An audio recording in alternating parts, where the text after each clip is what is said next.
In a world wired together by billions of hyperlinks, curiosity has never been more easily rewarded, or more easily misled. The internet has become the modern age's enchanted forest, where a single click can spiral into days, months, or even years of obsession. Welcome to the hidden chambers and endless corridors that some call the strangest rabbit holes in online history. Puzzles unsolved, conspiracies unfaded, and collective obsessions that reveal as much about us as they do about the secrets we chase. On January 4, 2012, an unassuming black and white message appeared on 4chan's/B board. It read, "Hello, we are looking for highly intelligent individuals.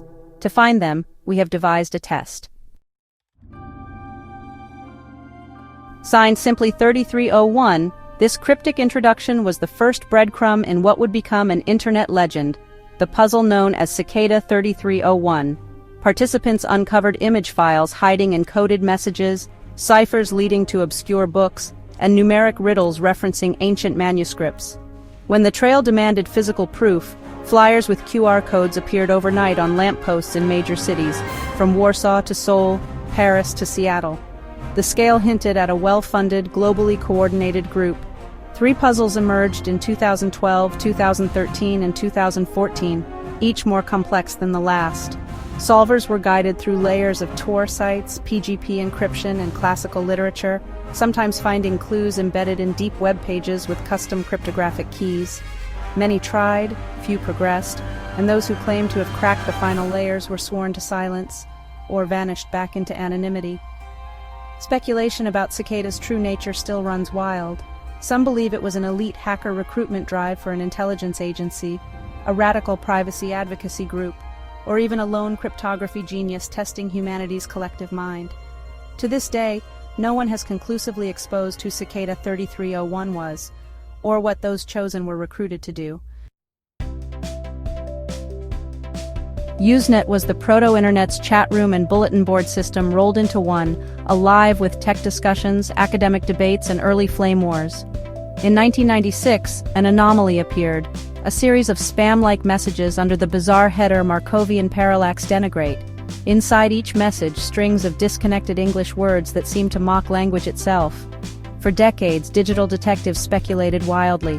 Was it an experiment in natural language processing before modern AI, a code buried in nonsense, a bored student testing random text generation, or a signal sent for reasons known only to its sender? Because the internet's early Usenet logs were spotty and email records thin, the real author may never be identified. In a way, Markovian parallax denigrate was a glitch in the matrix before we had the words for it. A reminder that sometimes the web's ghosts are simply noise, mistaken for signal by minds hungry for secrets. In the early 2010s, Reddit was a haven for niche communities, and none was weirder than r/A858DE45F56D9BC9. This subreddit existed for one purpose: to host daily dumps of strings like 001010110111010101010010. Thousands of posts, endless speculation. Some believed the code spelled out coordinates to lost relics. Others thought it might hide confessions to unsolved crimes or even AI learning logs.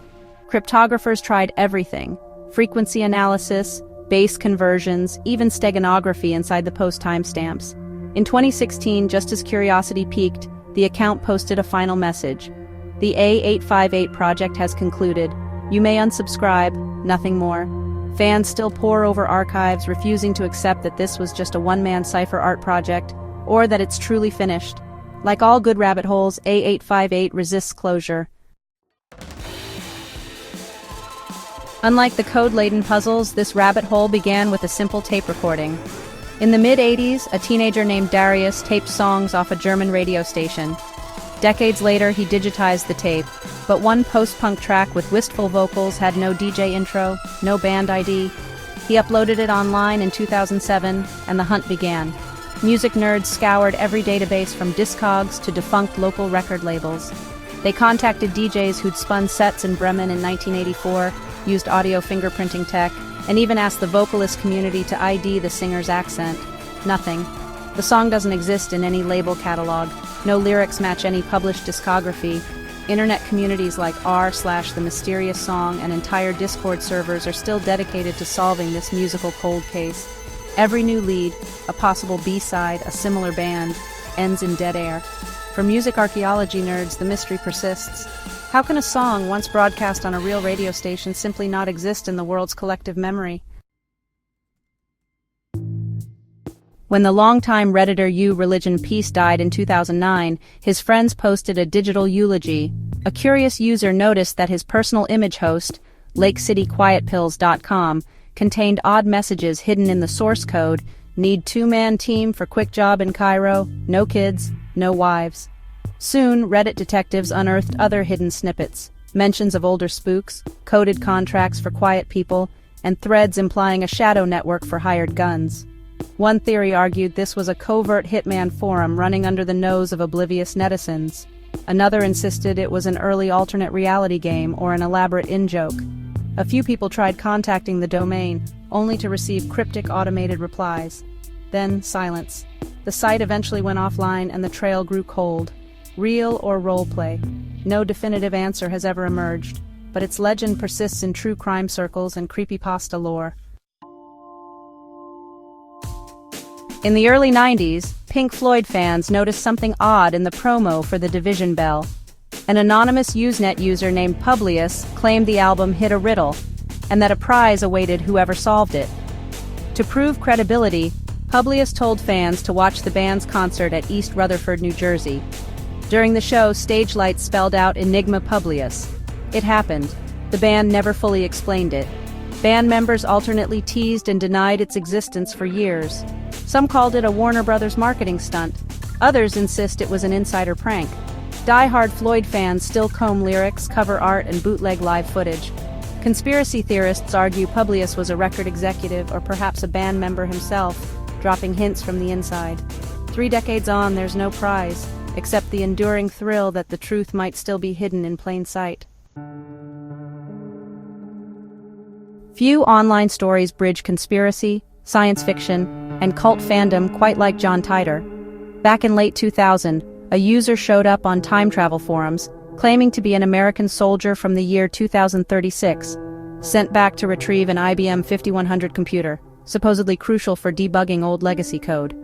Titor described life in a broken near-future America, with civil war breaking out by 2004, and nuclear exchanges happening by 2015. His posts were filled with technical jargon about time displacement and multiverse theory. Some of his predictions turned out to be, honestly, laughably wrong. But the thing is, the coherence of his story, the consistency of his timeline, and the fact that he never broke character, well, that won him a devoted following. He left in 2001, saying he was returning home. Even decades later, new believers pop up every time his archives get reposted, convinced he was either a genius hoaxer or maybe something more unsettling. Proof that the internet can give any good story the gravity of myth. Cicada 3301 inspired a whole generation of copycats and successors. On dark web forums, puzzle sites appear with onion addresses you can only access through Tor, pages packed with PGP keys, hash puzzles, and links to secret Discord servers.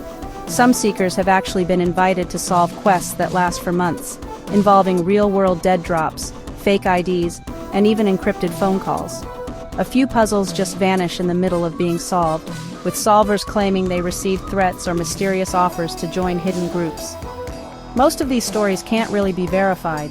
They're kind of a cocktail of rumor and self-feeding folklore. But honestly, they show how Cicada's mystique sparked a whole subculture hobbyist cryptographers playing spies in the deepest shadows of the web. Internet rabbit holes just thrive because they scratch every human itch. The thrill of a secret, the pull of being the first to solve something no one else can, and that feeling of belonging to a hidden circle. Some rabbit holes fade away once the trick is revealed. Others stick around because honestly, there's no trick at all, just an echo chamber for our collective obsession. They remind us that for all our data and instant answers, mystery still holds real power. In a world where algorithms serve up certainty on demand, a truly unsolved puzzle becomes, well, the most precious digital commodity. If you're listening to this, Maybe tonight you'll stumble across a suspicious username in an old forum, a scrambled video with zero context, or a coded tweet from an account with no followers. One click and you're in. One more, and you're lost. The internet is infinite, and so are the holes we dig within it.